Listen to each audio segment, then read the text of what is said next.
The Coppa Italia final is live. Juve v Napoli tonight from 7:45. Live action from the DTM right now. We're live in Brands Hatch.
Hello and welcome to the third race of the DTM season 2012. We're here in freezing Brands Hatch. Completely different weather conditions compared to yesterday's qualifying, but it's going to be a hot race nevertheless.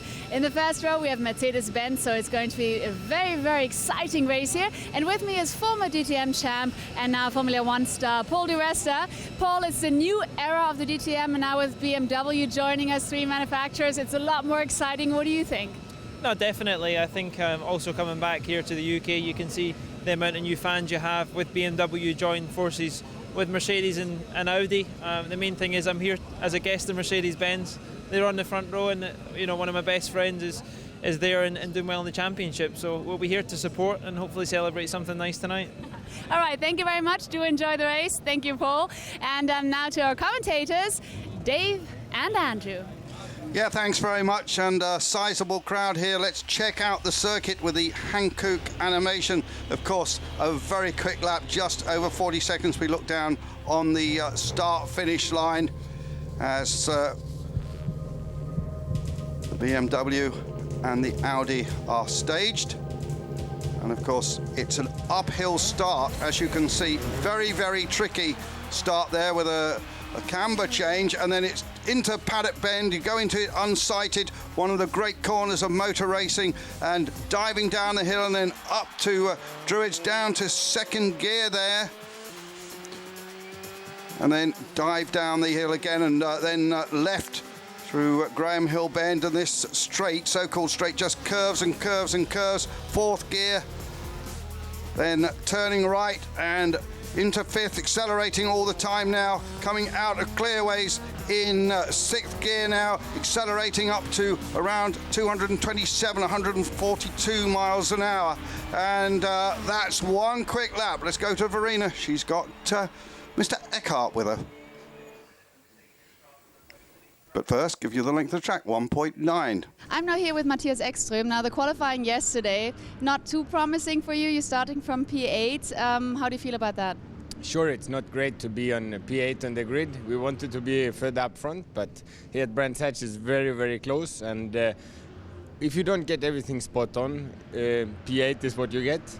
Sure, I would like to be more fighting with Gary for the pole, but they did a better job, simple as that. And for the race, it's still wide open. We have a lot of laps to do, and you need a good start, good strategy, good pit stop. So it's far from over. All right, and now looking at the season, it's only the third race today. You had one pole and 2 times you started in P8. For some reason, Audi seems to be struggling a little bit in 2012. Why is that? What do you think?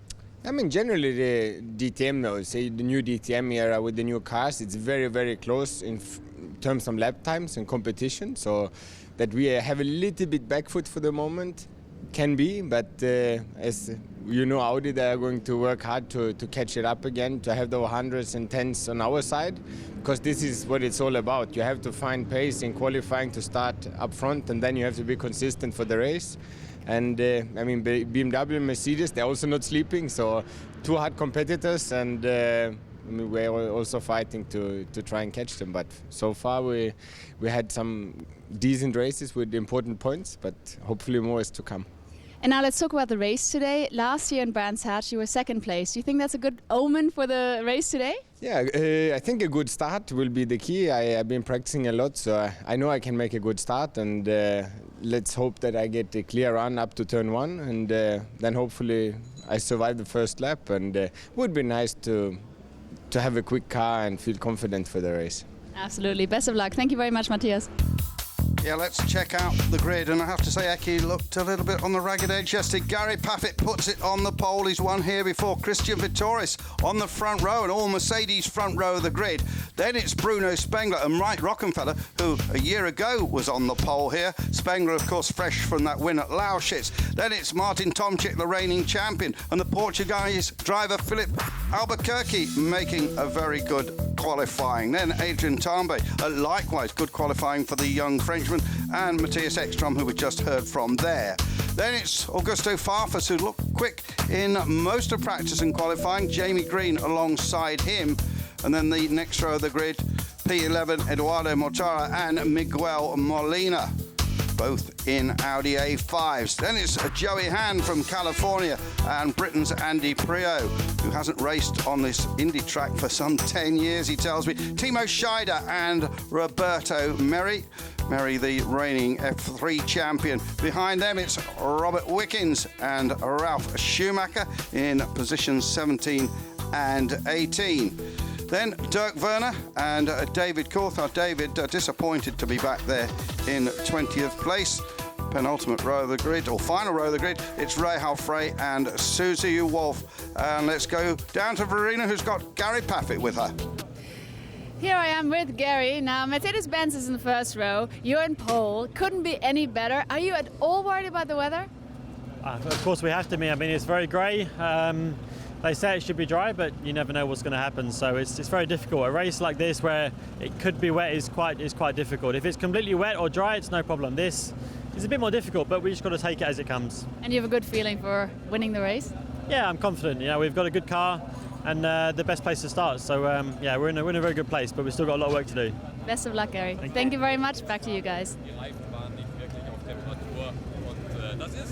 Gary, of course, the current leader of the championship with a first and a second place in the two opening rounds. Look at Farfus's car. Dave Richardson has joined me, fresh foot from the Nürburgring yesterday, where he was working on the Porsche Carrera Cup race. And Dave, glad you made it. Yeah, very much so, although I'm a bit disappointed with the cloud cover. But as Gary was saying there, it's really, really difficult for those guys and for the teams as well, because they say it's going to be dry, but there is always the threat of a shower or two. And having a race that's wet or a race that's dry is fine. It's the in-between that they can't deal with. Yeah, because wet here last season, it dried up towards the end, but still didn't get some completely dry track.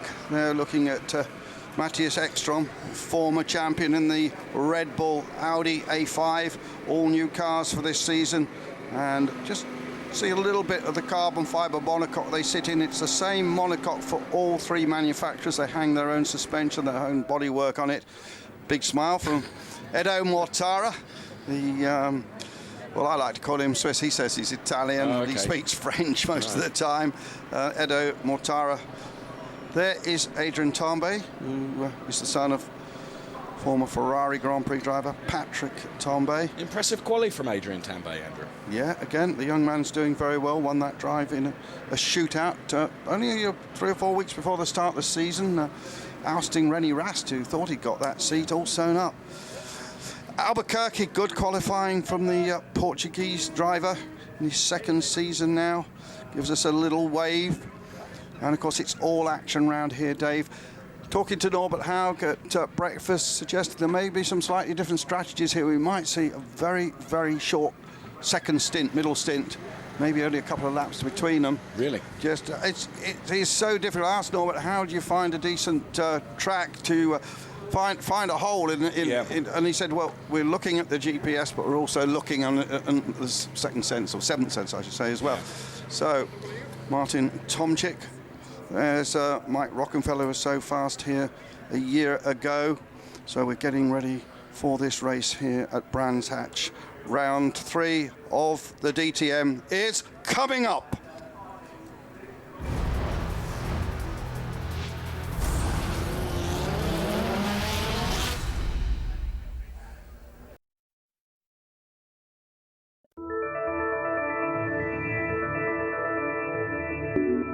Vitoris, who starts on the front row of the grid today. Jenson Button is there. He's been driving a DTM car this morning with Gary Paffett, and certainly a buzz about the place here, Dave, today. Yeah, there is, and it's great to see so many people here. And with Jenson Button right now is Verena Wright. I certainly am. Now, you had your first DTM experience today. How was it taking a spin around here in Gary's car? Yeah, I mean, it was good fun. I only had 3 laps, but once I got the temperatures of the tyres up, it was good, and I really enjoyed it. So, yeah, one day maybe I'll get the chance to drive these things a little bit more often. We certainly do hope so. And for now, you're crossing your fingers for Gary? Yeah, you know, I mean, Gary, I'm a big fan of Gary. You know, he does a lot of work for us, and you know, he's a big part of the team. So to see him compete and do well in DTM is fantastic. And so far this year, it's been good. And I also love his big hands. He's got very big hands. I don't know if you've noticed. But well, keep an eye on that. Cool. Cheers. I'm not going to ask why you know that, but thank you very much. Enjoy the race. And now back to you guys. Thanks, big hands, and further down we got Joey Hands. Yeah. Extraordinary. Yeah. So he's got big hands. He's also got his father Jim here this weekend, and his 3 boys. And Lisa, as ever, having a bit of trouble keeping them in check. So down there on the grid, just minutes to go. Final words. Norbert Howe, very upbeat this morning. The boss of Mercedes-Benz. And, pretty happy with the way the new car has turned out. Sure. I bet he goes and looks at the BMW closely. He was asking us this morning in the little English press conference, what were the other guys up to, he said. Wanted to know why the Audi wasn't quite on the pace. Right. And we thought that maybe it's something to do with the aero package around the rear of the car. Don't seem to be, it does certainly not the same as the Merc. There's, just saw a Jersey flag flying there, the red flag with the yellow in it. That's a Guernsey flag, I should say. Because slap wrists for the Channel Islands. Guernsey flag for Andy Priya. There's a young man, gives us a thumbs up. And you see all the big hospitality units, that's the DTM for you, along the straight there. And they will head off on their final warm-up lap. Brands Hatch, 3rd round of this totally professional championship. And you see how Gary's car just got a little bit sideways. Yes. That's a typical Brands Hatch start. There's that camber down the track there. It's not a flat area. There's at the back, Susie Wolf. Just that's a typical example of it there. Yes. How you get that sort of opposite lock start. It was really interesting, Andrew. I was watching them as they came out onto their lap out onto the grid. Each and every one of them practiced their start with this launch control effect they have at the start. Yeah, holding it on the handbrake and loading it up on the clutch and the brake. 41.266. Doubt if they'll get very close to that in the race. Temperature, Dave, 12.1, and the track temperature only 14.4, considerably different to yesterday. Of course, yesterday we had that Volkswagen Sirocco Cup race with Damon Hill's return to racing after the best part of 13 years, and Damon sadly getting a puncture early on, but Mark Blundell getting a good, I think he was 4th in the end. There's the Playboy car of Mortara. I didn't see any Playboy, Playgirls, whatever they are, down on the... down on the pit road. There's Norbert, final handshakes, and 1.9 kilometres if you measure it like that. And the lap record officially 41.896. Molina 2 years ago, but in fact they were quicker in qualifying than that. There's Jens Marquardt, the BMW boss. There's Jensen and Paul. And Jensen's girlfriend down there as well. So, cars lining up Just seeing Prio into place alongside Joey Hand. Some new boys in the DTM, lots of new blood this year at BMW, and the drivers like Prio and Hand. And of course Roberto Merri, the reigning F3 champion. There is the black BMW of Spengler. Expect him to be pretty racy today. In fact, he didn't go well here last year. This race is usually held later in the season, but we are ready to launch away from this one. 5 lights are on, 5 lights are off. And who gets the best start, Dave? Looked like Spengler. Spengler's made a spanking start there, but hasn't quite got it. So Paffett is into the lead as they dive down paddock, with Spengler into second place. Very good start for Rockenfeller as well, Andrew. Yeah, Rocky's up there. Some locking up, some blue Hankook smoke. A bit of nudging going on there. Vitoris is the loser in all that. He's going backwards. He's gone backwards. He's gone back to 6th place. Vitoris. So here they are. First lap will almost be over in an eye blink. Yes, and we just saw, I think it was an Audi off there. We'll get a replay of that in just a couple of moments out onto the grass. On this, the opening lap, it was always going to be fraught, Andrew. Yeah, it was going to be fraught, and Ekstrom pushing hard as well. And there's Farfus and the green and blue car, you can't miss that. But it's Paffett from Spengler, Rockenfeller, Albuquerque. Tambay is up there in 5th place. Tomczyk is 6th. Then it's Ekstrom, Vitoris and Farfus with the green in 10th place. Then it's Mortara, Hand, Wickens, Molina. Prio is right down in 19th position. So Prio, who started so well at Hockenheim, Andrew, having a torrid time of it. We can see him right at the back of the grid now as he went off. Right at the back of the pack now for Andy Prio, not what he would have wanted here at Brands Hatch at all. Yeah, they'll have to wave those Guernsey flags hard now. So Prio struggling here. Hand, though, who started alongside him in 12th place. And Paffett's first flying lap, 42.979. There is Tambay with Tomczyk right behind him. Tomczyk with the BMW in the traditional BMW colours.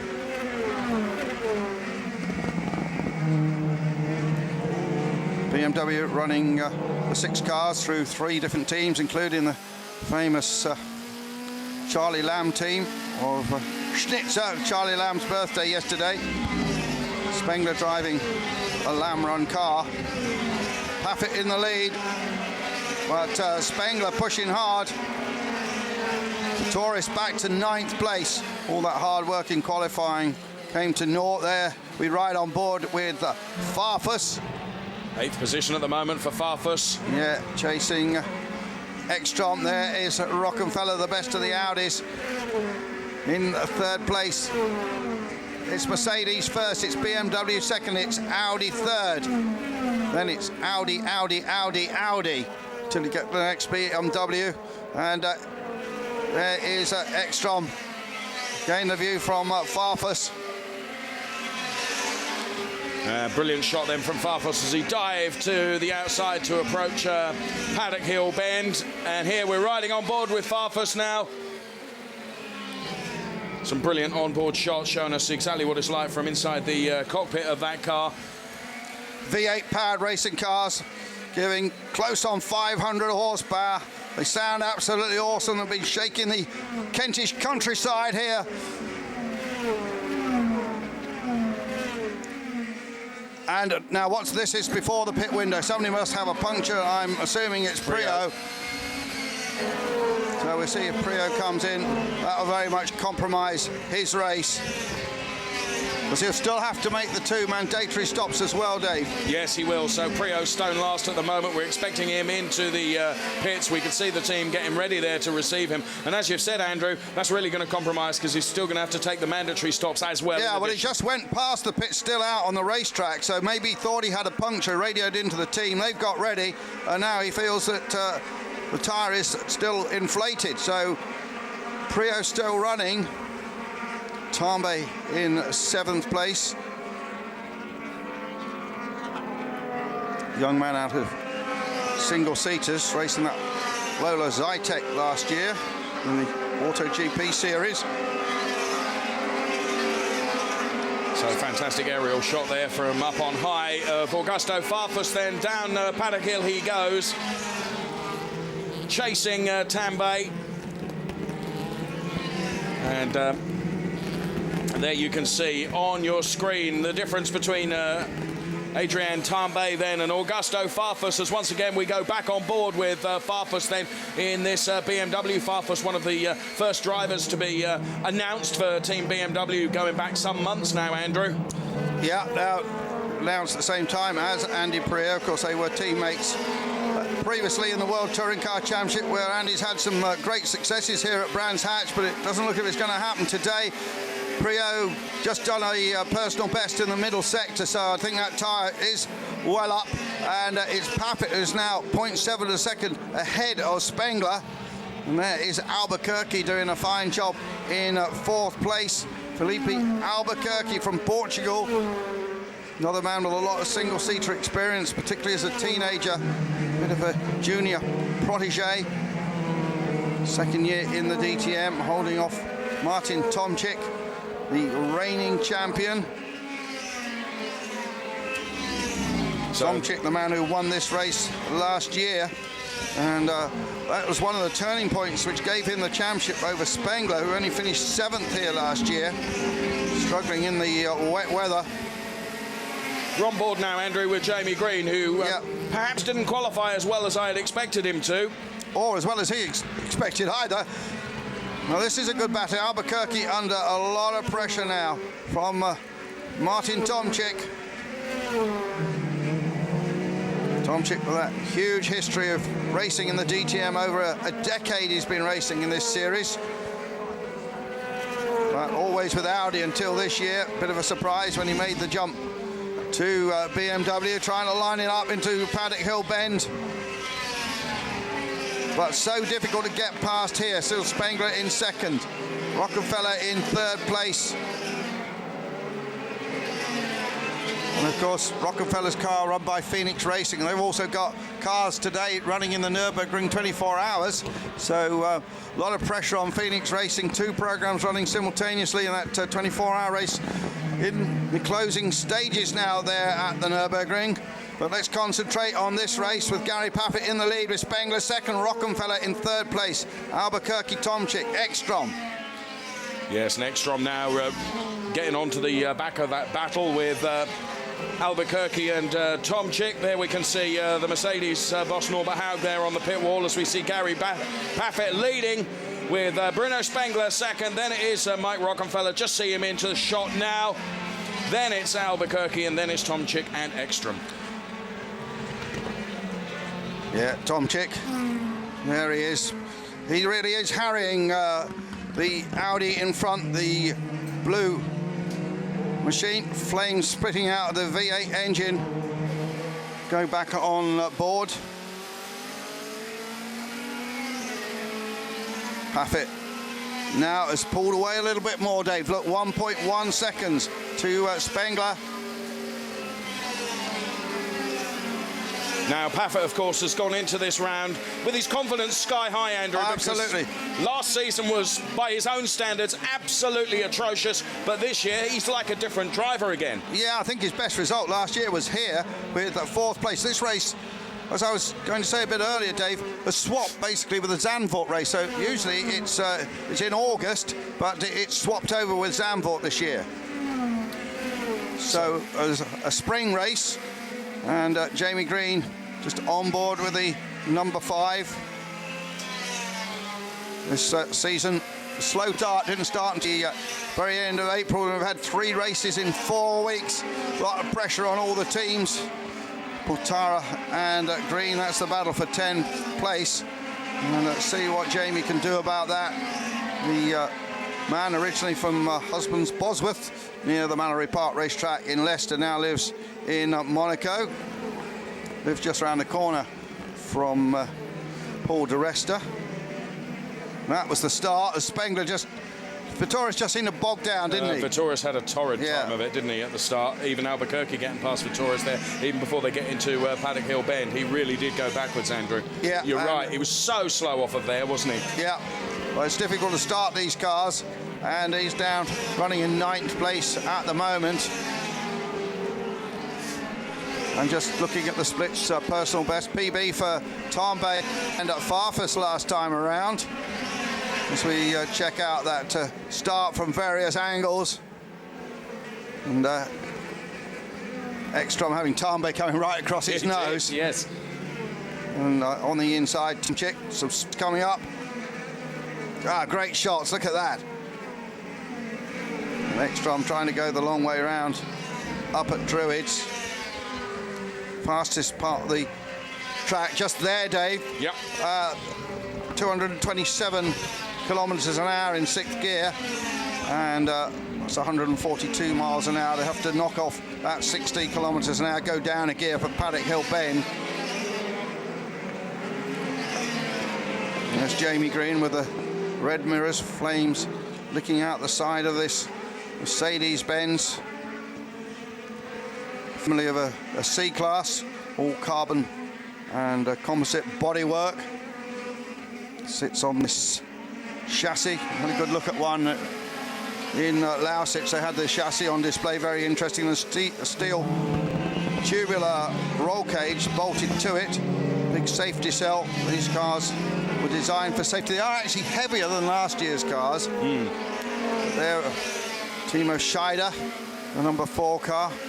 Double champion right down there in 17th place, and the Prio car is in the garage, and there the Guernsey cross on his crash helmet, and it's game over. Now, was that what caused it, Dave? Got shoved out and over the rumple strips, and here he was coming in. So team went to work, and then he went. He went for it. Yeah, it went off. Back into the race, I should say, as we kick up a bit more gravel. With Jamie Green following Mortara. So that really didn't give us the explanation as to why Prio's out. I'm sure that Farina will be down there trying to grab hold of Andy. Andy will be bitterly disappointed with this. So there, the battle between Albuquerque and Martin Tomczyk. Then the battle for 4th place at the moment. Albuquerque, there is Tomczyk then. So the order, to clarify, is Paffett that's leading by very nearly 2 seconds over Bruno Spengler. Then it's Mike Rockefeller. Then Felipe Albuquerque, Martin Tomczyk, Ekstrom, Tambay and Augusto Farfus in 8th place. So here at Brands Hatch, the 3rd round of the 2012 DTM German Touring Car Masters, but of course totally international series. Had races in the past in China, of course. Be heading off a couple of weeks for Austria. We've got races in Holland. We're here at Brands Hatch in Kent. Certainly the biggest crowd I've seen for the DTM here. Roberto Merri shown in 16th place. There's Timo Scheider chasing after him. David Coulthard, we haven't mentioned DC much. DC there currently in 18th. We are on a lap number 19, and the pit stop window is from lap 24 to lap 74. So we should see some pit stops in about 6 or 7 laps. I suspect they will come in pretty well as the window opens. But Paffett keeping his head down and pumping in some laps around 42.7, 42.6. Spengler, always a dogged competitor, come close to winning the championship the last 2 years, just beaten in the last round 2 years ago by Paul de Resta, and last year Tomczyk nicking past him in the closing stages a couple of times earlier in his career. Finished 2nd in the DTM, very much the bridesmaid, but Bruno Spengler, a man who lives in the Alsace, right there in the corner of France, next door to Germany. Tara and Green, 10th and 11th. We see them going through the Kentish trees, using this IndyCar circuit rather than the Grand Prix track here. Now this is a brilliant camera angle, right down low on the splitter, showing it's what it's like. Pit stop window confirmation in lap 24 to lap 74, Andrew. Yep. But I wonder if anybody will go on a long strategy. Probably depends a little bit where they are on the racetrack, whether they're in a group or whether they've got a bit of fresh air. There you see Albuquerque. It's got about 4 seconds between him and Rockefeller. I think we can hear now from Verena is down there in the pits with Andy Prio. Well done, Verena. Yeah, I'm here with Andy. Andy, what exactly happened? We couldn't quite figure it out yet. It looks like I've had some damage on the front splitter, which must have happened on the first lap, and that's it, game over. Yeah, I mean, disappointing. Been a tough weekend for me. That's DTM, that's racing. Take it on the chin and move on. It's a big shame. Thank you very much, Andy. Thank you. Back to you guys. So damage to the front splitter, presumably, on that rumble strip there. Yeah. So game over for Andy Prio. Huge disappointment. But we've got a BMW in second place and the next BMW in fifth. Interestingly, it's the two recruits to BMW who are the top runners for Bavarian Motor Works, and not a happy footballing day yesterday for Bavaria, of course, with that Munich defeat and the penalty shootout. And a lot of fans here, particularly in the BMW tent, watching that. They had a Bavarian evening last night at BMW. So Paffett in the lead. The distance between Paffett and Spengler is 1.9 seconds. And soon we'll see the teams coming out and getting ready for the pit stop. Going to happen. First pit stops, I suspect, in the next 3 or 4 minutes, Dave. Yes, I would think so. And as you say, then it's going to be down to the teams and the strategy that they choose. Interestingly, we usually reckon it's about 21 seconds in and out of most pits. Yeah. And at Brands Hatch, it's slow. It's the best part of 23, 24 seconds in and out, because you've got a long pit road in, and it's a slow pit road in, and of course you've got the difficult uphill out. So we expect pit stop should, in total, take about 23, 24 seconds, including a 3-4 second stop. Interesting on the shortest circuit that the DTM visits that is the case. There we had Mercedes going wide of Vitoris. First bit of that's not too bad, but then the texture of it changes, and then it gets very, very bumpy, and then you do lose traction. You can use the first bit, and they do use it a lot. As there we got in comes Martin Tomczyk. And it looked a pretty good stop. Oh no, there's a problem and in the DTM that can mean 2 or 3 places. As Vitoris comes in, see 5.6 seconds, almost double what it should be. You watch the Vitoris HW18 dispatch him in 4.2.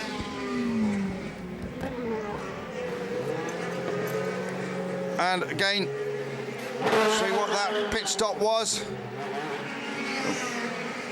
Timo Scheider just having a dreadful day, really. There he goes out the pits. That wasn't a good one by any means. No, that wasn't a good one. So Felipe Albuquerque now. Yeah. Albuquerque now, see what he does. Vis-a-vis Tomczyk. Here's Tomczyk coming, look. So lots of activity down there. The blue car emerging. And here's Tomczyk. Can he get out in front of Tomczyk? Yes, he can.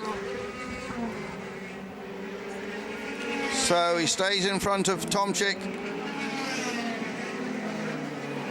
So there Dirk Werner going through a picture in the BMW, having a pretty quiet race. There is the Tomczyk pit stop. Just a bit slow on that left rear. Here's Ekstrom, 4.1. So Ekstrom will go out into the traffic, will he? I think he will. There's a lot of cars coming here. And Ekstrom is going to go behind Tomczyk and Albuquerque. So that is as they were before the pit stop. Tomczyk just trying to get down the inside of Albuquerque.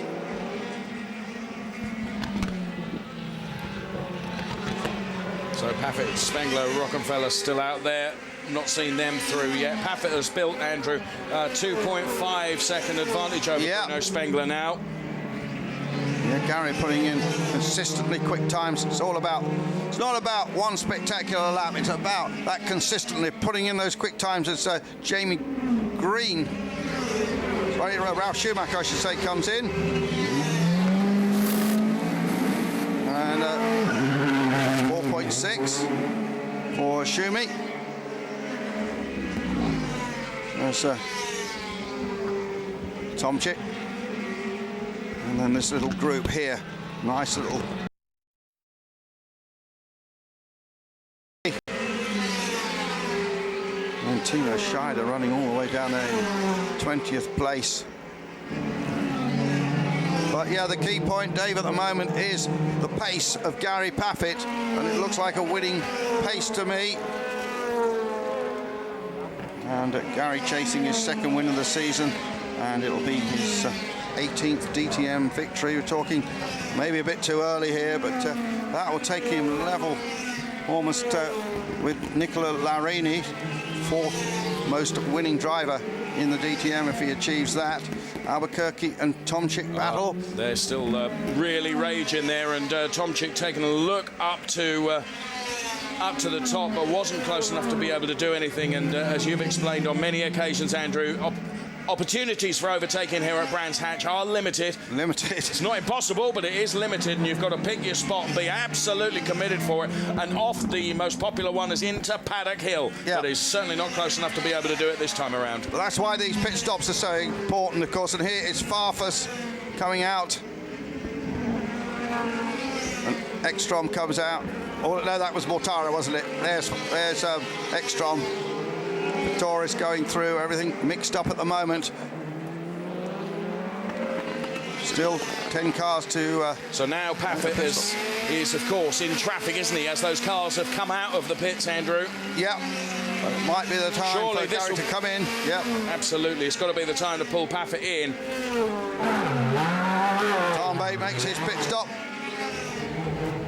in the Audi Ultra liveried car. Susie Stoddard, Susie Wolf, as I should say, married last autumn. Susie. Farfus. Oh, real run up there. Yeah, Farfus stayed behind Tambay, but how long is he going to stay behind him? Because he's really pushing hard, the Brazilian driver, former Formula 3000 champion. There's that Rumpelstricker again, and Farfus. And Tambay's car moving around a lot. Yes. Farfus. Now he's... Oh, I thought he was going to be able to close into that little gap there, but not to be. As Farfus now, if he can get a good drag up this home straight now into Paddock Hill, might be an opportunity for Augusto Farfus. He goes wide to take a look around the outside, but brilliant driving, to be fair, from Tambay.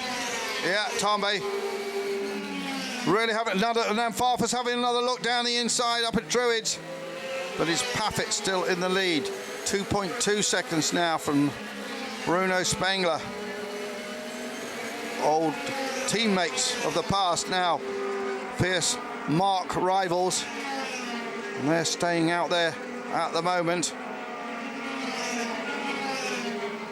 And I just wonder if they've both got an unusual strategy, and I wonder if BMW will just follow exactly what Mercedes do. I was going to say, do you think they'll mirror it? As once again, Farfus takes a look, going into Paddock Hill Bend. Don't think he's close enough to be able to do anything. No, absolutely not. This is the battle between Adrian Tambay and Augusto Farfus. Coming up against some traffic now as Farfus looks ever closer down this run now to the left-hander. But there's no way through there. Graham Hill Bend, again onto the Rumpelstick, popping it back onto the tarmac. There's a man at work, and Farfus just trying to keep that inside line as Paffett stays out.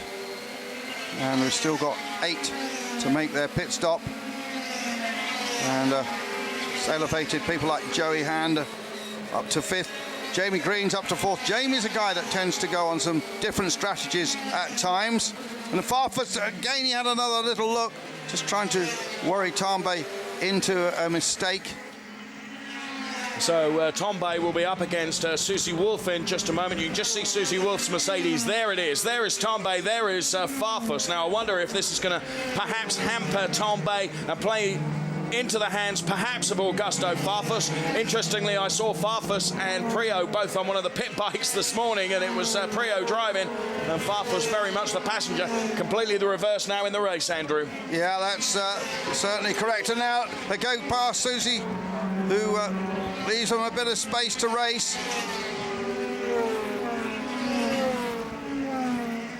And still Paffett, Spengler and Rockefeller out there, Andrew. 2.2 seconds the gap now. Yep. You can see on our graphic that there aren't any little red lights alongside them. That means they haven't made any pit stops. The rest of them all made one. Prio parked it in the garage after the problem with the front splitter. I think Andy really got nudged out into the rumble strips. Paffett and Spengler's lap times matching each other, 0.1 of a second. Most of the laps around here. There is Paffett then. And again, Farfus taking a look there. I mean, he really is worrying and pressuring Tambay, but Tambay is not crumbling under that pressure, No, is he? absolutely correct. So there, the black Mercedes-Benz. So this is a reverse of Lauschitz Ring, Dave. Yep. Where we had two black cars in the front, but then it was Spengler leading, and Gary kept the pressure up, but just couldn't do anything about it. Jamie Green currently shown in 4th place.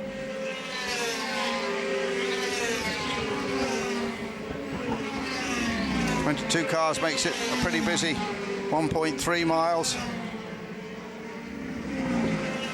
And Paffett just pulling away a little bit more now from Spengler. Just took 0.2 of a second out of Spengler then to increase the gap to 2.3 as Susie lets Spengler through. And Rahal Fry is down in 21st place. Susie shown in 16th at the moment. Dirk Muller, who's having a quiet race thus far. Joey Hand shown in 5th place, and Coulthard hasn't made a stop, so he's in 8th as Rockefeller comes in. So keep an eye on the clock for this. Yeah, 3.7. I think the best we've seen. Yep, I think that's the best we've seen. Remember, the Phoenix team won the pit stop competition from Hankook last year. But what a busy weekend for them, running cars in the Nürburgring 24 hours. Rocky still in front of Albuquerque. So the order then, Paffett, Spengler, Green. The 1, 2, 3 as Spengler's in now. Now this is an absolutely crucial stop for the team. Bit of grass on the front, I see, and not a good stop at all, 6 seconds. So that's going to hurt him. See what the Paffett crew can do. And the good news, Dave, for Phoenix, team are running this car, running the car which looks as if it's going to win the Nürburgring 24 hours, the Audi R8, with Winkelhock as one of the drivers who was seen in the DTM, Stifler, Basseng and Haas. And they are leading a Mercedes with an old DTM driver. Margaritas in it, and Bernd Schneider in that car. But Rockefeller behind Spengler still. Green up to 2nd place by dint of not making a pit stop. And Paffett going really long here. He is. Yep. Some of these strategies are predetermined and some are a run on the hoof. So they're getting ready for Gary. Here he comes in, peels off. This is going to be a crucial one against the clock, Andrew. Yeah. Gary been a busy boy, been doing some McLaren testing lately, as Ekstrom comes out. Gary is able to get in smoothly, though. These teams work together to make sure they don't clash as best as possible. And it's a 3.6. Stop. And of course, that's going to put him further ahead of Spengler because he's made up the best part of 3 seconds in that pit stop. And so Green goes to the top. There's Paffett, there's Spengler. And as you say, Green now elevated to the top by virtue of the fact that he's not stopped yet.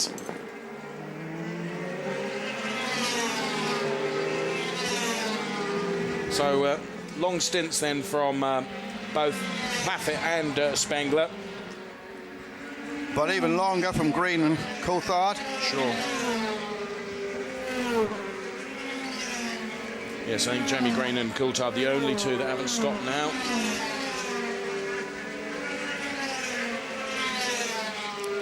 There's that BMW crew.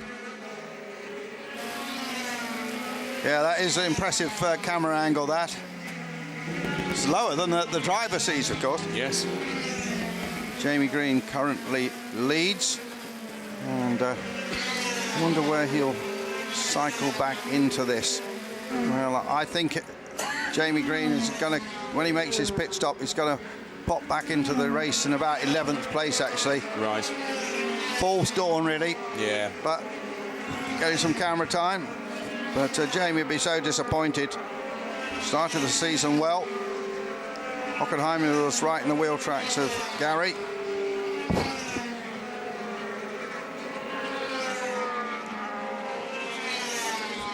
Tambay and Farfus still running close together. David Coulthard makes his pit stop. Wheel guns at the ready.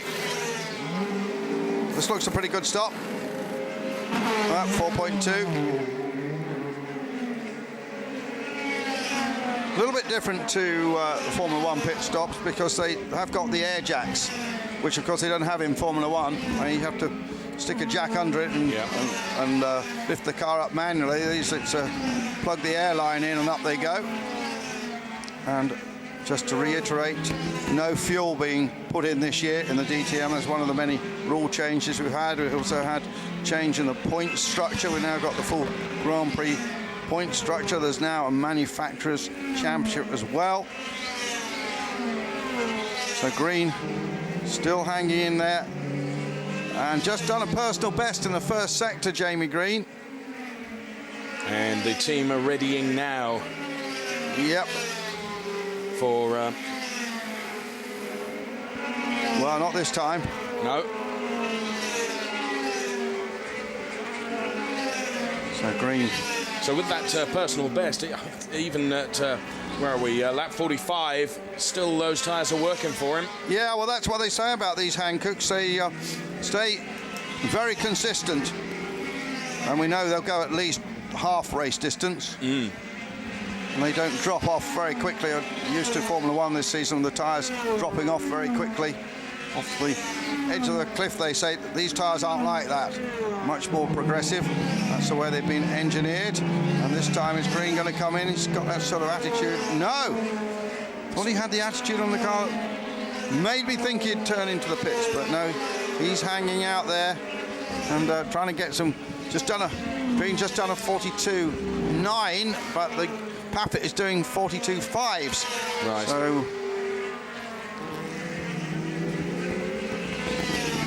So there is Green that we're following around, and maybe this time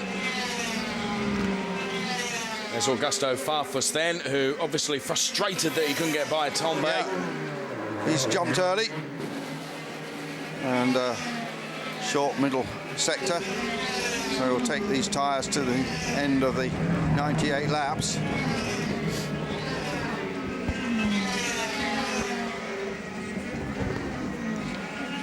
And it comes out, but behind Ekstrom and Vitoris.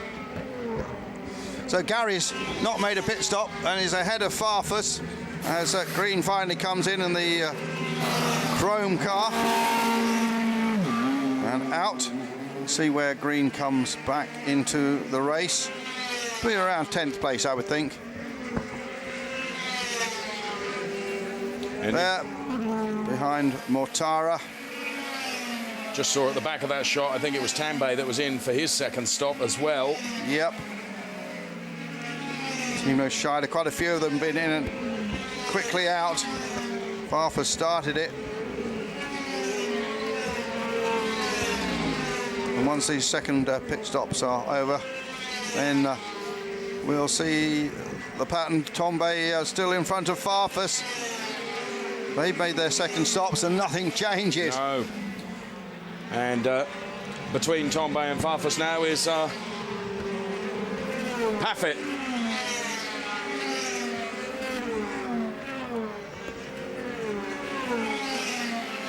Just looking at Gary's lap time, last time round 42.6, got lead over Spengler of 2.6 seconds, which I thought might be a bit more, taking into account that that slower pit stop of Spengler. So Paffett there goes through, and I just wondered whether there was a little bit of a touch there between Tombay and Paffett as Paffett went through. Hopefully we'll get a replay of that, Andrew, and see whether you can call that. Yeah, just looked like there was a little bit of a touch. I think Gary's been held up a little bit in the traffic.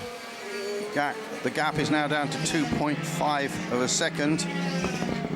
But of course, Spengler's got to get past the battling duo that you see on screen. Well, now we go to the onboard camera with Farfus.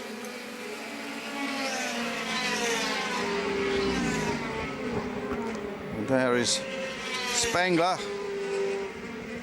Here we are. There's Paffett. Difficult to tell from that angle, Dave. Oh, well, there was a touch because there's a little bit of carbon goes flying. Just the slightest nick, wasn't it? Yes, just thought there was a little bit of a touch there, and glad I'd got that right, because could see that flying up into the air, but doesn't seem to be affecting his pace in any way, shape or form. So back on board with Augusto Farfus then, who is continuing to try and haul in Tambay. I have to say, Andrew, Tambay's really, really impressed me. He's been under relentless pressure from Farfus for the whole of the race so far, but it's not bothered him, has it? Tomczyk in. Fresh set of Hankooks. Out he goes, 4 seconds. Tomczyk's going to get some useful points here. I think he's possibly the tallest of the DTM drivers, Martin Tomczyk.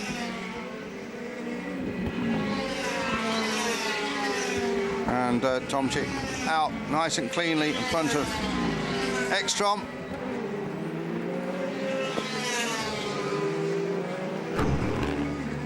Albuquerque comes in, having a fine race here today. Can he stay ahead of Mortara? Oh, he's got a problem. Oh, problem with the right front, and it costs him maybe 4 seconds or more. And what's that going to do to Albuquerque? Comes out behind Ekstrom.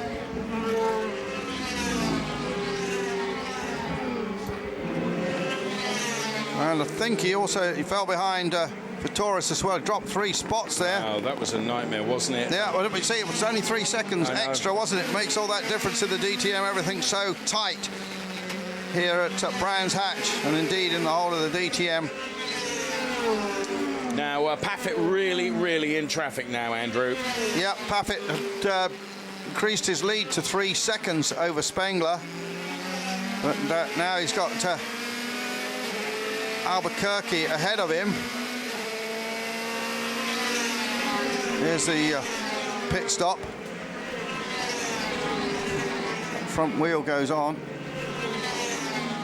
But on the other side, they've got a problem. Problem with the gun, wasn't it? That looked like. Oh, dear. And finally accelerates it away. Frustrating for him. And now he's got Gary Paffett, who is attempting to lap him, of course.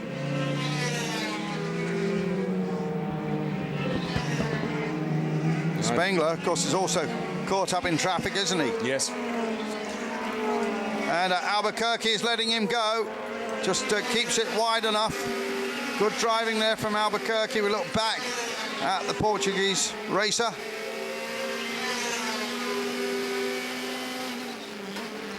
Great shot from that rearward-facing camera.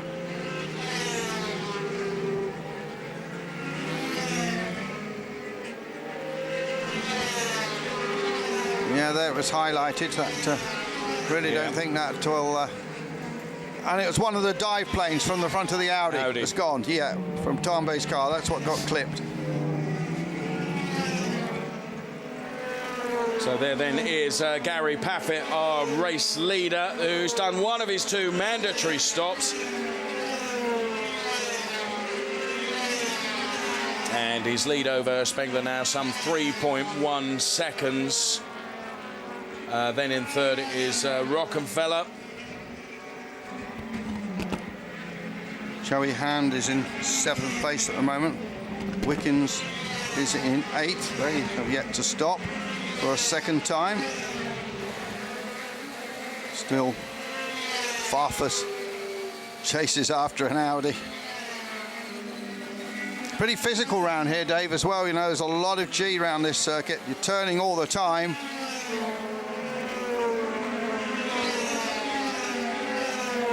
Up at Druids, you're going down from 198 kilometres an hour to 78, scrubbing off a lot of speed. High G braking.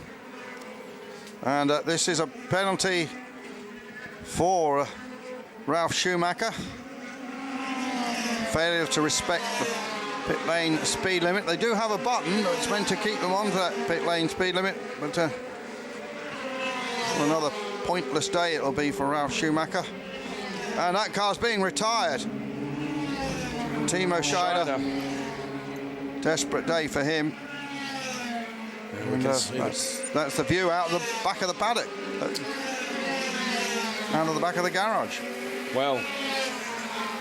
So, he joins Andy Prio amongst the DNFs. Paffett in the lead. Now, interestingly, looking at our race control screen, Andrew, that the blue flag is being shown for car number 18, that of També. So there we can see a disappointment etched there. Yeah. Green is in. Green is in. This different strategy might just get him into the points.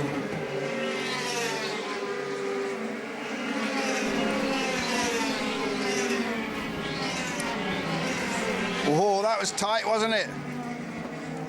Farfus has got També at last. Yeah, finally. And there's Spengler. Spengler's got Susie Wolf ahead of her. And got Rockenfeller quite close behind now. The gap at the front is now 3.2 seconds. And Gary controlling this race, I think, pretty well as he pleases. So there is Augusto Farfus then, who has spent lap after lap after lap. As we see Spengler in.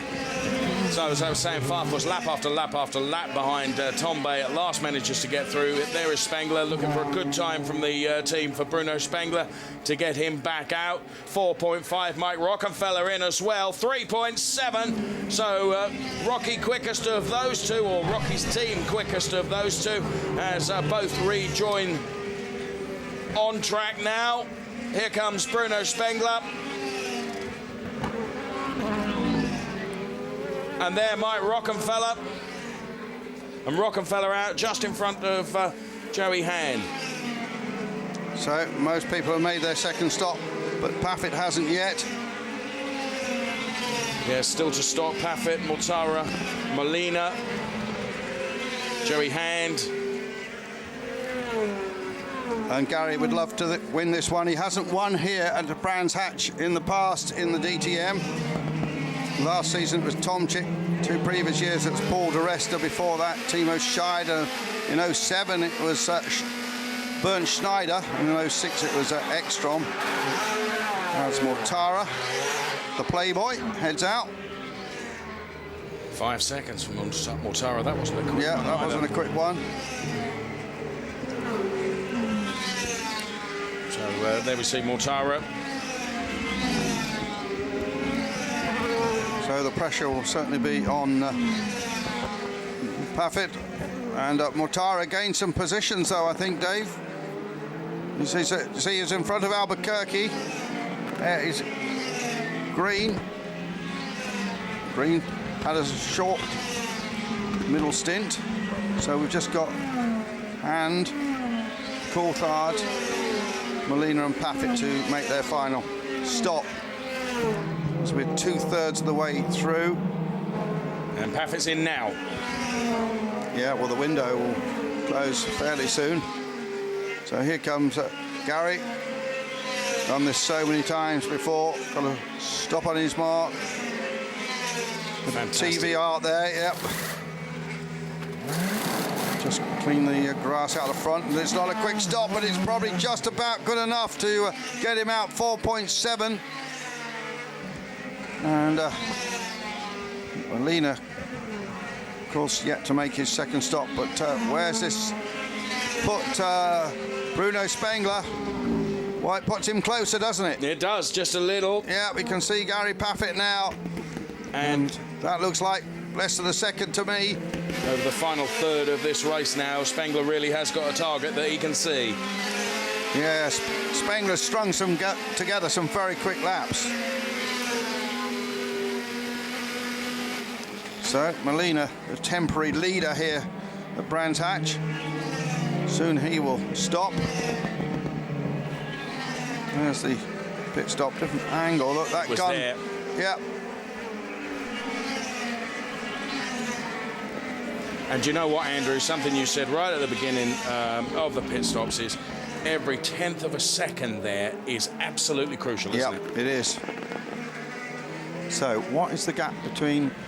Yeah, on the timing screen, the Paffett-Spengler gap is 1.3 seconds. And Gary has just gone purple for the first sector. Fastest first sector of everyone in this race. So Paffett on fire now. Will fight off any late attack. There's Jens Marquardt, the new BMW Motorsport boss. They celebrated for the victory in Lausitz for a little evening of high entertainment, but then they were back really thinking about this Brands Hatch race. And BMW is still in the fight here. We've got a lot of guests. Now the BMW bank car right behind Paffett. Foreshortened a bit by the camera, I think, that shot. But Spengler's still on it. It's not over yet, Dave. This is not over yet. We're on lap 66 now of 98. And Gary Paffett then just taking a look at those gaps over the last 3 laps, Andrew, between Paffett and Spengler. Gerhard Unger there, the team boss of HWA, alongside the vice president for motorsport of Mercedes-Benz, Norbert Haug.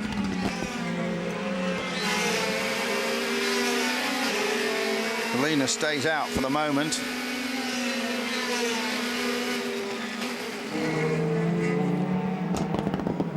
So, still being hounded, it's Gary Paffett.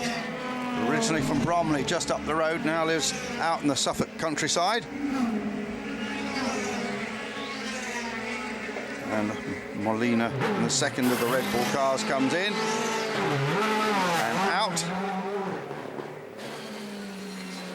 So everyone now has made their second pit stop on the order. Let's go down the top 10. Paffett, Spengler, Rockenfeller, Tomczyk, Ekstrom, Vitoris, then Mortara, Albuquerque. Molina cycles into 9th place. Green is 10th, Farfus in 11th, then Tambay and a Hand, and it got close there, Dave. It did, and Farfus is getting into that battle as well, and that is the battle between Farfus, Green There's Augusto Farfus. We go on board with him now around this Indy circuit here at Brands Hatch. There, the all-chrome Mercedes of Jamie Green. Fantastic shot from low, low down, as you said, Andrew, even lower down than the driver gets to see. You can see the incline up, and there is... Whoa. Got the feeling that Green taking to the grass to avoid Molina. And there was a contact. I'd like to see that from another angle. Getting another replay here.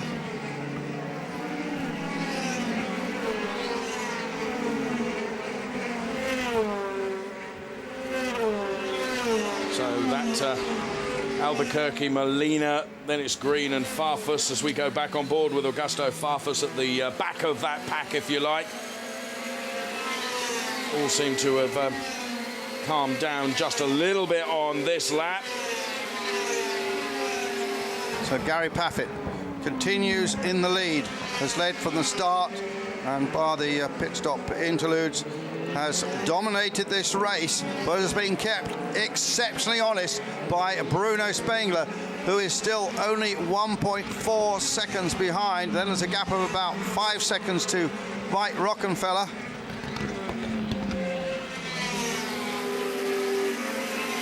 Still 28 laps of this little IndyCar circuit with all its history.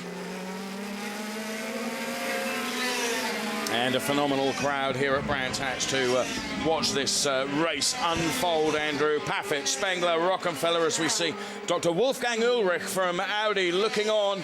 So facial expression never really changes, Not Andrew. really, no. Not in the middle of a race, concentration. Well, Hand will be pleased to be ahead of Wickens. Wickens, the reigning champion of Renault Formula 3.5. Still making this transition from single-seaters. But Spengler certainly stamped his authority, hasn't he, on this BMW team as their #1 man. Yes, very much so.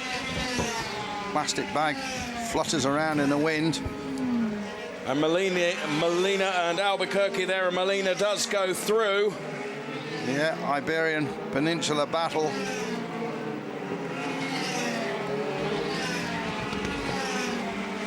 Just for the last couple of points. Let's see a replay of that then. Up towards Paddock Hill Bend. Proves you can get by it, Paddock. It does. Yep. Just lined him up beautifully. And there, another fantastic aerial shot then. But to be fair, it looked like Albuquerque just left the gap there. Yeah, and see Molina just ran a little bit onto the green tarmac, but he wasn't out in the gravel. Nope. Spengler's putting in some good laps still, you know. He's just last lap a little bit quicker than Gary again. Gap's down to 1.4 seconds. Gary will be aware of that all the time. And of course, Gary is going to be in amongst some traffic shortly. Yeah, let's hope doesn't interfere too much. Of course, the Brands Hatch Marshals, well known around the world as some of the best crews, and they'll be there with the blue flags. Paffett and Spengler, Rockenfeller. Tomczyk not that far behind Rockenfeller. So we've got the 3 different makes in the top 3. Indeed. There is Spengler. There's Charlie Lamb, birthday boy yesterday. Man seems to work 18 hours a day. David Coulthard going through our shot, running in 17th place behind Dirk Werner, who got the shout into this team over the Mullers. Dirk Muller and Jörg Muller, both long-standing BMW drivers. A lot of people thought that Jörg Muller may get the drive, but they handed it to the younger Dirk Werner. And Werner struggling thus far in this championship. Only 3 races in, of course, for BMW. But this is looking so good for Paffett as far as the championship is concerned. I'm also impressed by the great reliability of these cars. Okay, Prio had the problem, and that was effectively bodywork, splitter damage. I was going to, yes, it wasn't a mechanical issue, was it, as such? And then Timo Scheider, we're not sure exactly what the problem was there, but these cars, considered they're all new and all new design, have been mega reliable, and the engine's reliable too. Spengler's working away, you know, it's brought the gap down to 1.1 seconds now, Spengler. But how much of this is Gary just controlling the gap, controlling the pace? Let's see if that gap gets to less than a second. So we're on board there with Farfus now.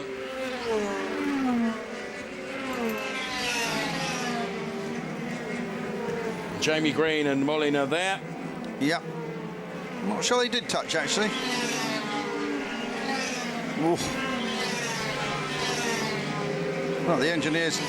Shame there wasn't a bit more light. The engineers could have had a look at that and seen what the underside of the BMW was like. So, interestingly, at the front then, Paffett and Spengler have both got past Coulthard. Yeah. We haven't mentioned Roberto Merri, the reigning F3 Euro champion, very much. He's running there in the Mercedes junior squad in 15th, just behind the other junior driver Wickens. Torres in 6th place, off the front row of the grid after that appalling start.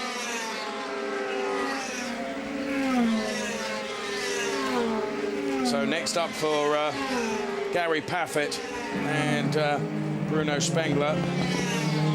Paffett just picked up the pace a little bit, Dave, now. Yeah. And good lap the last one. Just increased the gap a little bit because he's got work to do. He's got, I think that's Werner, isn't it? That, it is. Chasing after.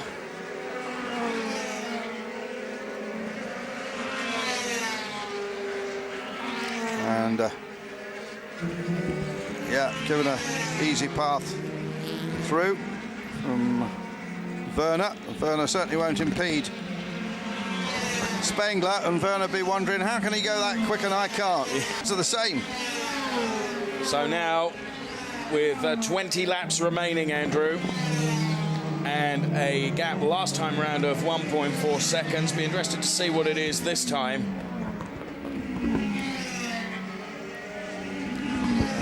This is a superb display by Gary Paffett, pulling behind all the problems and dramas of last year. Just didn't seem to get on well with the Hankook tyres. Rockenfeller running in third, and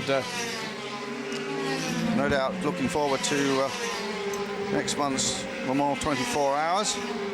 It's the only Audi driver who races in the sports cars as well as the DTM. Right, Rockenfeller, former Porsche ace. But Tomczyk keeping Rocky pretty honest.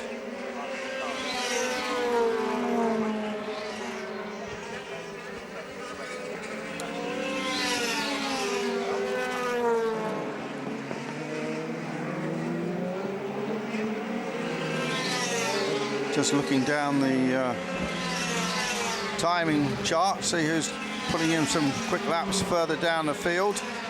And Wickens got pretty good pace at the moment, just at a 42.6. In fact, Wickens is all right on the back of teammate Joey Hand. Ekstrom there, we can see in shot, running in 5th place. Interesting conversation with Ekstrom just at the start of the programme, Andrew. I always find Ekstrom very, very transparent and very honest. Yeah, I agree. They've been working very, very hard to try and ascertain what issues they have. Well, I think they've got a bit of an aero problem there, and just look at the back of the Mercedes and how that's treated. We get a shot of the Audi. It's quite a bit different.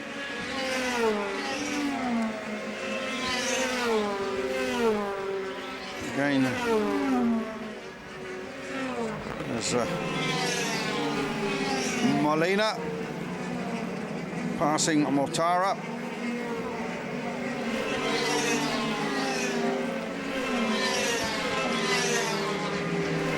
That's for 7th and 8th places.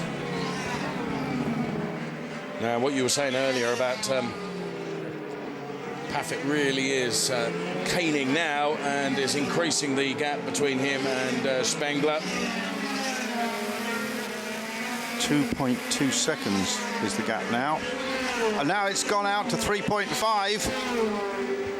And Spengler, we didn't see it, Dave, must have had a bit of a problem on that lap. It was a 43.9. Or maybe he just got it a bit sideways on somewhere. Yeah. On board with Jamie Green then. You can see Jamie Green there in the shimmering Mercedes into Paddock Hill Bend then. You could look at that and comb your hair in it. You could, well, if you had any hair, yeah, all right. I knew you were going to say that. So back on board with Jamie Green then, who really is hounding Albuquerque in front. Yeah. Jamie Green would love to get another couple of points here. This is the battle for 9th and 10th positions. Now, going into this, of course, Jamie Green was second in the points. The splitter's come loose, look. Yeah, the splitter's come loose. He's not got the grip on the front end anymore. Now, is that going to cause further problems, Andrew, for Bruno Spengler? Well, I just think it's going to affect the handling.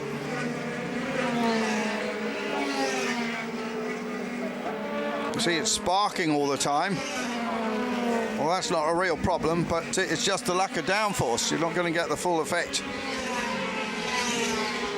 And of course, that's that important front corner. Charlie Lamb talking to someone on the radio about the issue. And so he's dropped another, what, 5/10 in the last lap? Yeah. So the gap has come to 4 seconds. He probably doesn't know it's the splitter. He's probably just been told. He just has felt that the car is not turning in as well as it was. But I suspect that they've already said, we've seen it on the television, Bruno, you've got a bit of a problem with the front splitter there. I don't think he touched anyone. No. Just a great shot here, look. Viga cameraman doing a great job following the story. Just wonder whether perhaps he took just a little bit too much curb somewhere, Andrew. Yeah, that would do it. I think that's probably the explanation for that. And again, is this Green going through Albuquerque? Just missing his braking point there. And they're wheel to wheel, but of course, well, no, Green does it. Green gets by. Well done to Jamie. And the crew at HWA will have told Gary that Spengler's got a problem, albeit the smallish one. But the question mark now has to be, what can Rocky do? Yes. Can Rocky get close to Spengler? So we've got 11 laps left, Andrew. OK, they're short laps, aren't they? Yeah, but the gap's 2.6 seconds between Spengler and Rockenfeller. They just saw Spengler going out of the picture as Rockenfeller came into shot, and David Coulthard getting involved in a battle there with Muller. And they're just about to be lapped by Tomczyk.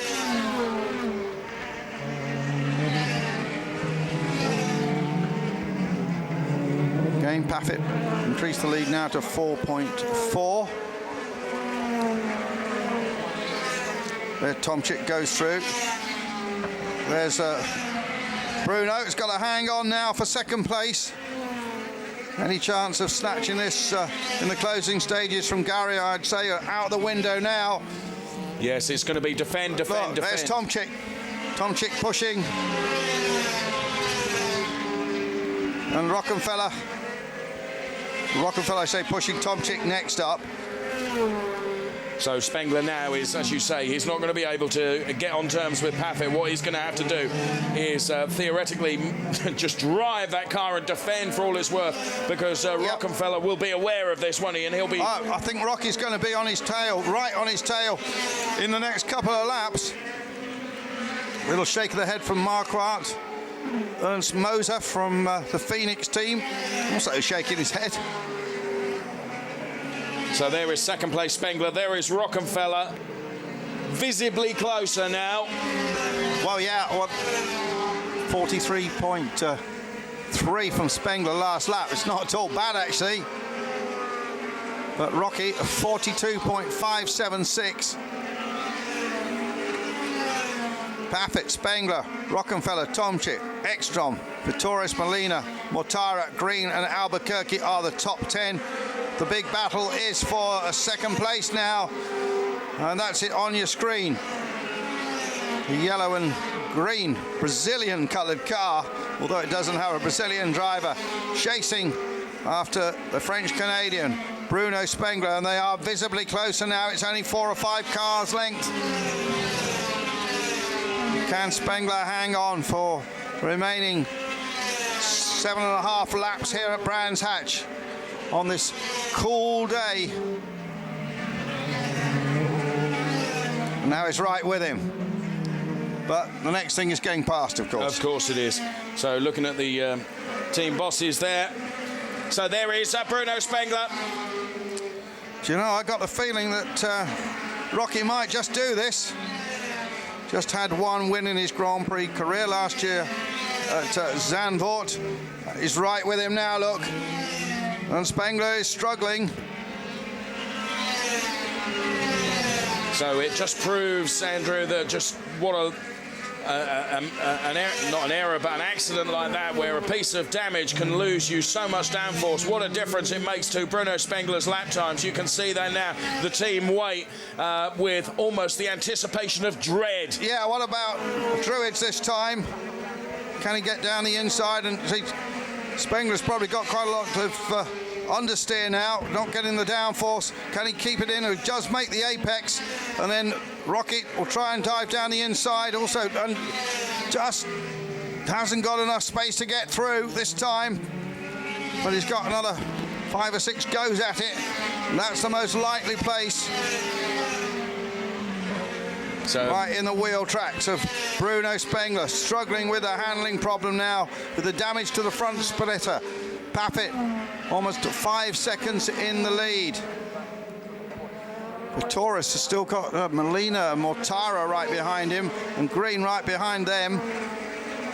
So, of course, this has played into the hands of Gary Paffett, who, whilst he had a comfortable margin, has been able to make that even more comfortable now, because, as you've said, Andrew, poorer handling BMW now of Bruno Spengler means he's having to focus on defending that second position from the challenges of Mike Rockenfeller. As we look on board, or we saw on the pit wall there, Dr. Wolfgang Ulrich, watching this battle right in the final stages of this race for second place unfold.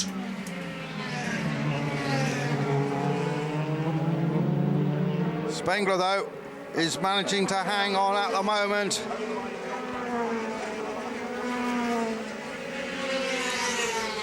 And Rocky will just try and move around a little bit in his mirror just to try to worry him into an error. Most likely places the braking up to Druids. And down the hill again.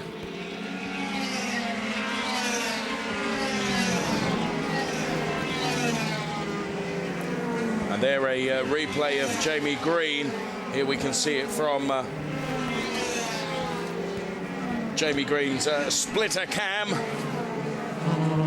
Let's get back to this battle, though, for second place with just on 4 laps to run, 3 laps to run, Andrew. Yeah. If Spengler can hold the charge of Rockenfeller off, he will have done a darned good job at the tail end of this race. Yeah, and look, Tomczyk's closed right up on the pair of them. Yes. But Tomczyk isn't going to go and barge his way past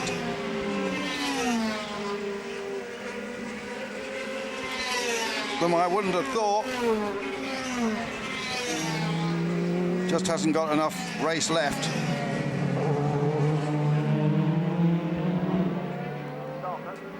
Certainly, Martin Tomczyk's found plenty of speed in this second half of the race. Look, he's joining up into that battle.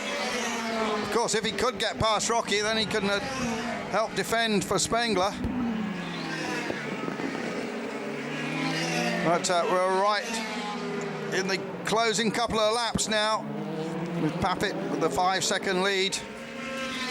There he is, onto the last lap. Gary Paffett has won on many DTM tracks, but we'll add Brands Hatch to it in just a moment.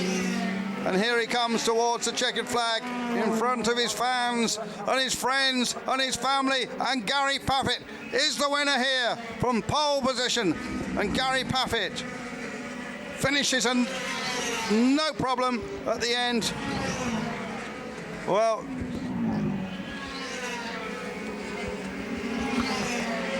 so Spengler there able... Yeah, I thought that was it, Dave, but we've got one more lap to go. Right.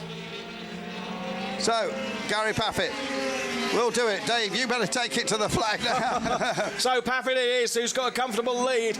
But I've got an eye on almost every monitor in this studio as we keep our eyes also on this battle for second place. Bruno Spengler has done a fantastic job in defending, as Gary Paffett, as Andrew said, in front of friends, family and race fans, takes a win at Brands Hatch, followed by Bruno Spengler in second place.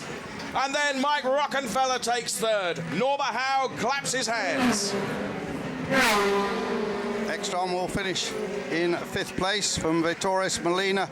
Green worked hard for his 8th place, didn't he? Yes, he did. And then Mortara, Albuquerque, Farfus, Tambe. And then Hand in 13th place. Wickens Coulthard, 15th. Werner, Merry, Fry and Ralf Schumacher. Marshals applaud.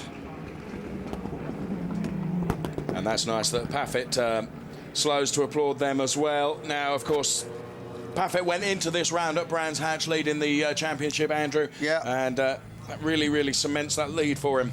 Yeah, first, second, first in his first 3 races. But I have to say, I've been very, very impressed by Bruno Spengler, who was able to defend from that position, and it just proves the point. Yeah, I think Verina's down there already. Verina's got an interview with Jens Marquardt. Yes, I'm here with Mr. Marquardt. First of all, happy birthday to you, of course. And second of all, congratulations to second place with Bruno Spengler. He certainly defended the second place, but what exactly was the problem? I mean, he was holding on. Well, I mean, we could see that it was very tight, and obviously you needed today very good pit stops and very good strategy. All of that was necessary. Bruno did a great start, but yeah, unfortunately at the end I think we had a bit of a problem in the front of the car, and he slowed down a little, but he still defended very well, and really great job from Bruno and also from Martin. 4th as well is a very good result, so I'm extremely happy. All right, excellent. Thank you very much. Congratulations, and back to you guys. Thanks very much, because they aren't jumping up and down like 2 weeks ago at the Lausitz. Paffett then, the victory margin, ultimately 5.065. Rockenfeller in 3rd place, 4th Tomczyk. Now we're seeing the positions 12 through 22nd, because big disappointment. Andy Prio fans. Plenty more racing coming up here at Brands Hatch this afternoon, so those fans will stay there as the DTM boys start to pack up. Good race, Dave.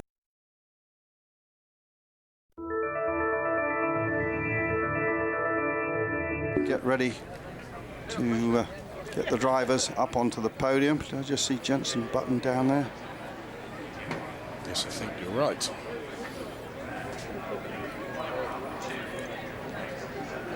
And another shot of the trophies. There's that splitter which broke. I think you read that right, Dave. I think you must have just rattled it a bit too much over the curbing and caused that bit of damage. There's Rocky. Nice to see them discussing it. Look.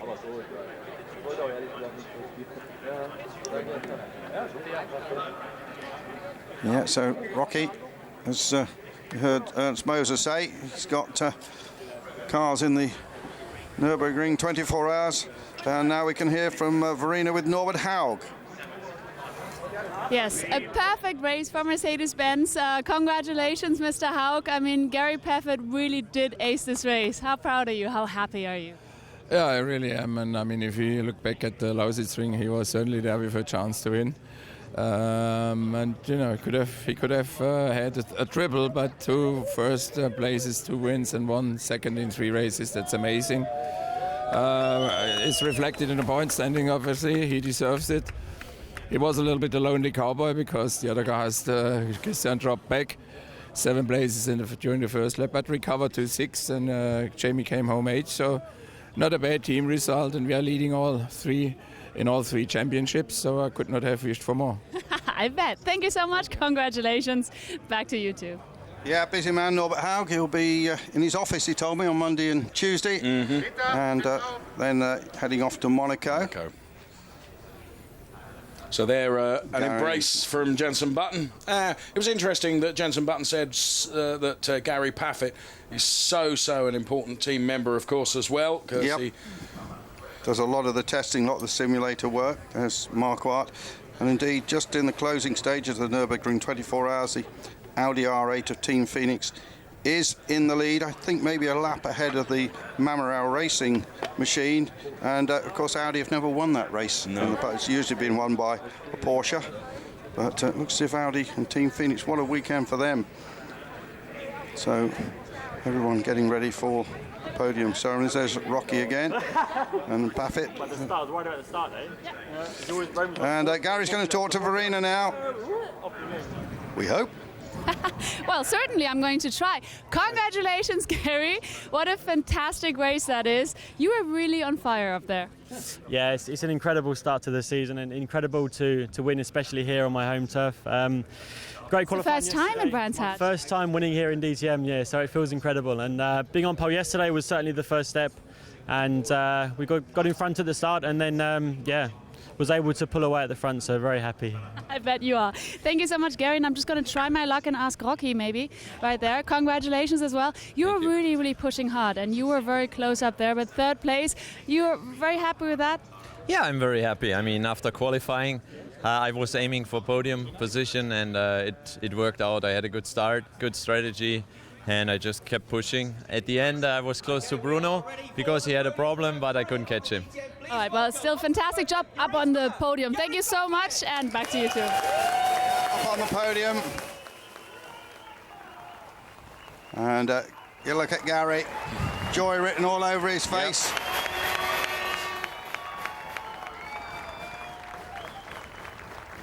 Has to consider himself a little bit unlucky that he never made it into Formula One. Got so close with McLaren. Unfortunately, a man called Lewis Hamilton happened to be there at the time.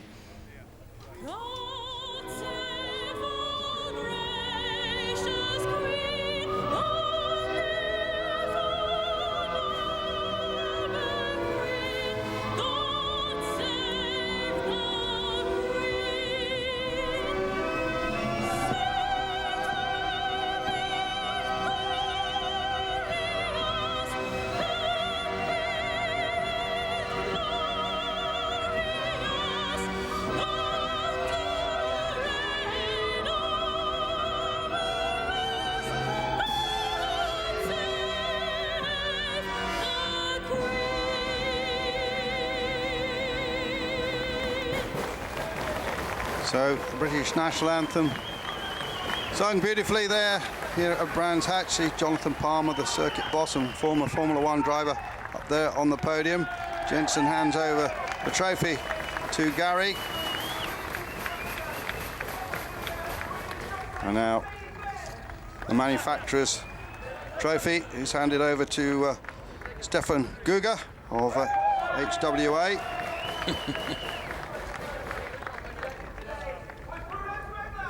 Mark Blundell had that good race in the Volkswagens yesterday. It's part of Gary's management team, in fact. Hands the trophy to Spengler. And then Jonathan Palmer, whose son Jolien's pretty good racing driver. Hands over the 3rd place trophy. And certainly excellent to see a strong crowd here at Brands Hatch. We were given a figure of 27,000, Dave, but we were given it and people were still coming in, so that's wrong, I think it's been stronger than that. Yes, I think so. There's they've got that new gold bottle of Henkel Trocken this year. Yep. I like the gold bottle idea, actually. Yeah. You could, sure he'll sign that and keep... We got the sticky stuff on the lens. So, celebrations here at the Kentish circuit. Gary virtually learned to race. I remember seeing him here in it's been a Formula Vauxhall Junior and Formula Palmer Audi in the Winter Series. He's giving it the fist and the number one. We've got the thumbs up. And good to see 3 different manufacturers all up on the podium. Still think that Audi got a little bit of work to do. Ty Gardner down there. Gary's big supporter. I'm just thinking that Gary living just down the road from me, I might call in on the way home. Might be a party going on. Might be, yeah. Yeah. I'm sure the boys are going to be happy. And that was the bubbly spray. And Gary got it in his face. He'll be in that press conference. You're going to get a big whiff of it.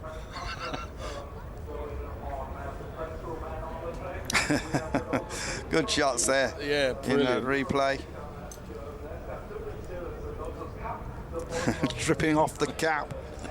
There's the car. Paff. Repaff it. And now we can hear from Bruno Spengler. I'm sure she'll be asking about what happened with that splitter. Of course I need to ask about that. First of all, congratulations. But I've got to ask, you were holding on in the end. What was the problem with the car? Yeah, the splitter front left broke exiting turn 1. We always go very hard on this curve, and then at some point I heard a strange noise, and then I had a lot of understeer in the right corners. So then I had to go a bit on the safety side, brake early and go slow in the corners. Mike came back, was very, very tough. But, you know, I was fighting hard. I'm a fighter. I never give up, and it was enough to finish second. Of course, before that, we had a very good speed. We could not quite match Gary, just a couple of tenths, 1 or 2 tenths slower than him a lap. But, I mean, we were quite quick, and for our first time here on this track, it's very good to finish second, so I'm happy for the whole team. All right, congratulations. Thank you so much, Bruno. And now while we're waiting for the press conference to start, here are the highlights.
This is ESPN.